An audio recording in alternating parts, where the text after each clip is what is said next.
s'interroge sur le pourquoi des choses. Il ne comprend pas pourquoi Dieu, sur miséricordieux, permet-il aux mangeurs de la viande de Dieu d'accomplir son œuvre capitaliste. Et Dieu se fit homme pour être aimé et compris les hommes. Et le Verbe se fit chair. Sixième sens, l'essence de tous les sens. Sixième sens, l'essence de tous les sens. Merci, chers amis internautes, une fois de plus d'être avec nous dans le cadre de Vision Nocturne sur cette émission avec Koné Nyeri, le mystique. Il a lavé les pasteurs aujourd'hui, il a problème. Nyeri a problème avec les pasteurs. Pourquoi? Pourquoi a-t-il dévoilé le secret des pasteurs? Avec lui, nous allons en savoir davantage sur cette question. Koné Nyeri, le mystique. De quoi s'agit-il? Vous parlez de quoi quand les pasteurs viennent vous voir? Vous qui n'avez rien à voir avec eux, qui êtes, je ne dirais pas féticheur, mais vous êtes mystique. Et les pasteurs dénoncent, décrivent même les mystiques. De quoi parlez-vous quand ils viennent vous voir? C'est ce que je vous ai dit tout à l'heure. Je ne peux pas m'asseoir avec un pasteur pour faire un débat. Parce que je connais près de 500 pasteurs. Je sais de quoi je vous parle. J'ai lavé près de 600 églises en Côte d'Ivoire ici. Je sais de quoi je vous parle. Vous comprenez? La tradition africaine a l'épreuve des églises importées, des religions, j'allais dire, importées, pour savoir les raisons fondamentales du pourquoi, le pourquoi des choses. Comprendre davantage les mystères africains avec Koné Nyeri le mystique. Koné Nyeri, bonsoir. Bonsoir, monsieur. Alors, vous avez lavé les pasteurs.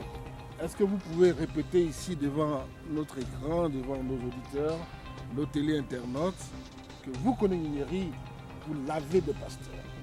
Comment et pourquoi? Ben, je l'ai dit plusieurs fois, j'ai lavé des pasteurs.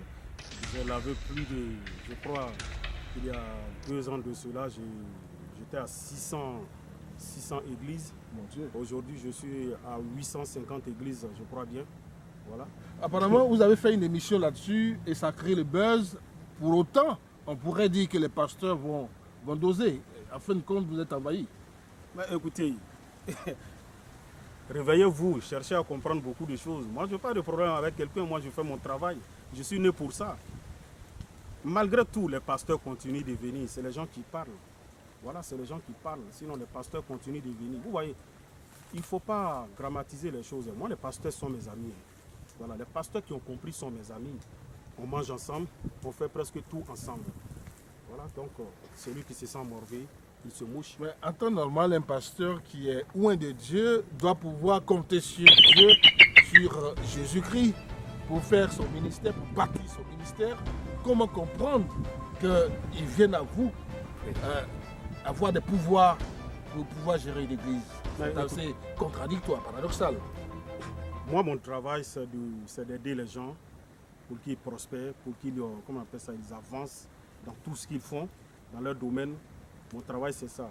Voilà. Quand quelqu'un vient me voir pour dire « Nyeri, je suis venu te voir pour que mon commerce marche », je sais ce qu'il faut faire pour que ton commerce marche. Quand quelqu'un vient me voir pour dire « Je suis en quête d'emploi, je cherche du boulot », je sais ce qu'il faut faire pour que tu gagnes un emploi. Quand quelqu'un vient me voir pour dire « J'ai un problème d'enfantement », je sais ce qu'il faut faire pour que tu aies au moins un enfant. Voilà, donc je travaille avec tout le monde. Les pasteurs viennent vers moi pour que leur église prospère. Le reste, moi, ce n'est pas mon problème. Moi, ce n'est pas mon problème. Ils croient en Dieu, ils ne croient pas en Dieu. Moi, personnellement, moi, je crois en Dieu. Je suis musulman pratiquant. Voilà, je crois en Dieu. Je crois vraiment en Dieu. Je prie à chaque heure de prière aussi. Quand ils viennent vers moi, c'est pour que l'église marche. Je n'ai jamais dit... Vous voyez, faites très attention. Les gens se lèvent, ils racontent n'importe quoi. Vous voyez, toujours quand vous me posez les questions, moi je n'ai jamais cité le nom d'un pasteur. J'ai toujours dit que les pasteurs viennent me voir. Voilà. Mais je n'ai jamais cité le nom d'un pasteur. Ils viennent pour que leur église marche. Quand on dit l'église marcher, c'est quoi? C'est d'avoir plus de fidèles.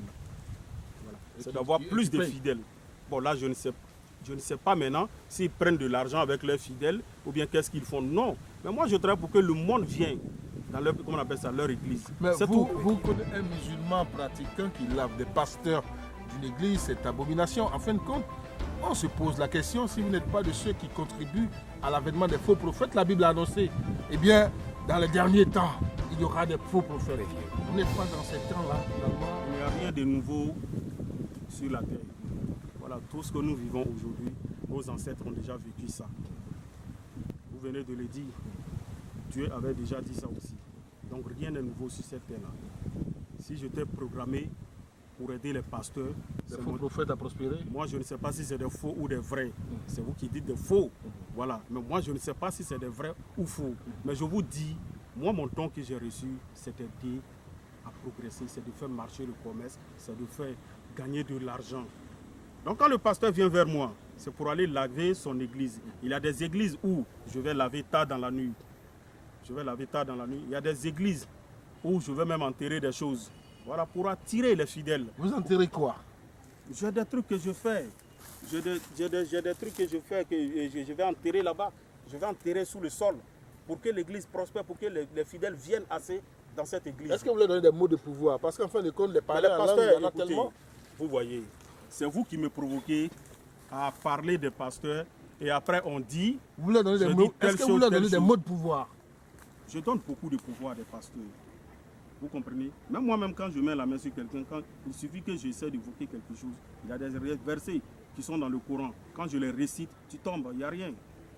Il n'y a rien. Donc, il ne faudrait même pas qu'un pasteur, vous voyez souvent quand je parle, c'est parce que souvent il y a des pasteurs qui viennent s'asseoir pour dénigrer les médiums, pour dénigrer les féticheurs, pour dénigrer les marabouts. Pourtant, c'est avec ces marabouts-là où vous partez prendre ces pouvoirs-là.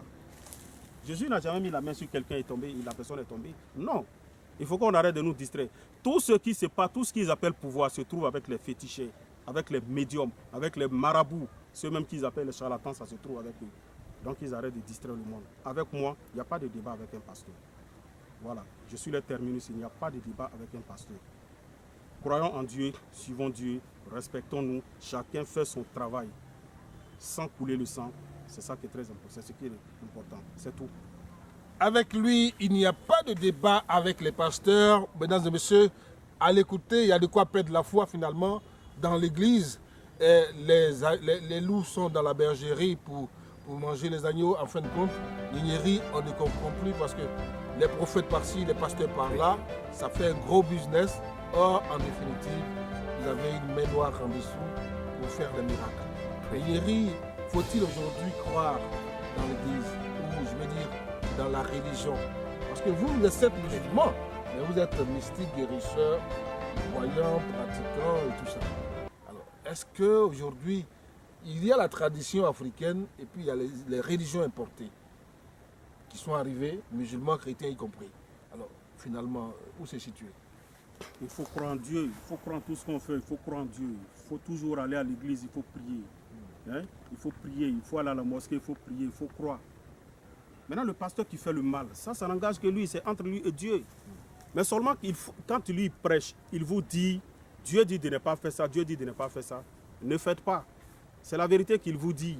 Faites ce que je dis, ne fais pas ce que je Voilà. fais. Maintenant, ce que lui, il a fait pour que vous veniez à l'église, ça n'engage que lui. Ça, c'est entre lui et Dieu. Dieu même dit de ne pas juger. Ne jugeons pas et nous ne serons pas jugés aussi. Chacun de nous a une mission à accomplir sur cette terre. Tant que tu n'as pas compris ça, tu vas te mettre à dénigrer l'autre. Moi, j'ai ma mission. Je fais mon travail, ça vaut déjà 25 ans que je suis médium. Donc peut-être que c'est le chemin que Dieu avait tracé pour moi.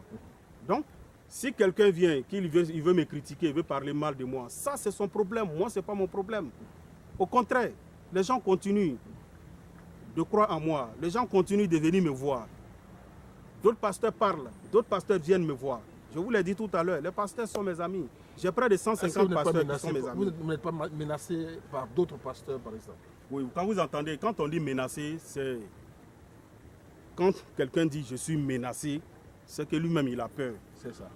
Donc si je t'ai menacé, c'est des menaces qu'il lance en l'air comme ça. Voilà, ça c'est le problème. Mais quand tu viens dire je suis menacé, c'est que tu as peur. Bien sûr. Donc je ne me sens pas menacé. C'est des enfants qui s'amusent. C'est des enfants qui tapent, qui chantent et qui dansent. C'est des plaisantins, ils s'amusent. Donc je ne suis pas menacé. Ils parlent comme ça, c'est des paroles en l'air. Sinon, ils ne peuvent rien contre le médium Koné Gnéngéri. Je suis déjà protégé depuis le ventre de ma maman. Je suis encore protégé. Écoutez, moi, j'ai 7 génies à ma disposition. Donc, faites très attention. Chacun des génies a un rôle bien précis. Chaque génie a un rôle, a une mission à accomplir. Donc, laissez-moi aider et ouvrir les yeux de ceux qui n'ont pas encore compris. Laissez-moi, c'est ma mission, je dois l'accomplir. C'est sa mission, il doit l'accomplir et il l'accomplit très bien d'ailleurs. Mesdames et messieurs, vous nous suivez déjà sur Vision Nocturne dans le cadre de 6e Sens, votre émission spirituelle ésotérique. Qu'est-ce que vous attendez justement, Gnéngéri, de tous ceux qui nous suivent depuis Paris, Londres, Canada, ainsi de suite? Qu'est-ce que vous attendez d'eux, qui retiennent de vous en tant que celui qui lave les pasteurs et tout ça? Oui, qui retiennent que je suis le médium qui fait le bien. Voilà, je suis le médium qui aide à prospérer, je suis le médium qui rend riche. Voilà, sans signer de pacte. Chez moi, on ne signe pas de pacte. On ne signe pas de pacte, je ne travaille pas avec le sang humain. Voilà, la connaissance a évolué. Je me promène un peu partout dans le monde. Grâce à mon travail aujourd'hui, j'ai parcouru toute l'Afrique et j'ai découvert beaucoup de secrets. Parce qu'il y a des choses qu'on ne peut pas trouver en Côte d'Ivoire, qu'on peut trouver au Sénégal. Il y a des choses qu'on peut trouver au Sénégal qu'on ne peut pas trouver en Côte d'Ivoire. Il y a des choses aussi qu'on trouve en Côte d'Ivoire. Vous voyez? Donc je promène un peu tout le continent africain pour pouvoir faire des recherches aussi. Je fais des recherches, j'ai découvert des remèdes pour guérir le sida. Avant, je guérissais le VIH en 6 mois. Aujourd'hui, je guéris le VIH en 40 jours. Vous voyez, donc c'est des recherches que je fais. C'est pour dire aux gens de ne pas s'amuser, de ne pas penser que je suis un plaisantin. Moi, je ne suis pas un plaisantin. Voilà, je prends mon travail au sérieux. Celui qui pense autrement, ça n'engage que lui. Mais je dis toujours aux gens, celui qui croit en moi, qu'il vienne vers moi. Je reste ici, je décante une situation depuis l'Allemagne, je décante une situation depuis les États-Unis, je décante une situation depuis la France, étant en Côte d'Ivoire ici. Donc il faut savoir que je suis un vrai sorcier avec celui qu'on ne doit pas s'amuser. Je ne suis pas un plaisantin. Voilà. Il y a ce que je fais et il y a ce que Dieu fait. Koné Gnéngéri guérit le sida en 40 jours. Ça, c'est un scoop qu'on n'a pas laissé passer inaperçu. Vous guérissez le sida en 40 minutes. Vous en avez les preuves? Je dis en 40 jours. 40 jours. Voilà, okay. Pas en 40 minutes. Je guéris en 40 minutes. 40 Mais pour avoir les preuves, il faut me tester. Si tu ne m'as pas testé, tu ne peux pas avoir les preuves. Voilà. Tu es là, tu hésites. Il y a des gens qui ont hésité. Au dernier moment, ils ont compris. Il n'est jamais tard pour bien faire. Il faut me tester, tu vas comprendre. Tu vas savoir de quoi je suis capable. C'est pourquoi je disais tout à l'heure, il y a ce que moi je fais et il y a ce que Dieu fait. Dieu est Dieu. Voilà. Il y a ce que l'homme peut faire et il y a ce que Dieu fait. Dieu, il est au-dessus de tout. Voilà. Donc, il faut me tester et puis tu vas comprendre. Bien, voilà. Mesdames et messieurs, nous avons terminé avec cet entretien avec Koné Gnéngéri, le mystique, le médium, celui-là même qui guérit. Nous l'apprenons là maintenant, le VIH-Sida. Accourez-y nombreux vers lui. Certainement qu'il y a solution à la matière. Merci de nous avoir suivis. Vision Nocturne dans le cadre du 6e Sens, c'est terminé. Merci et bonsoir.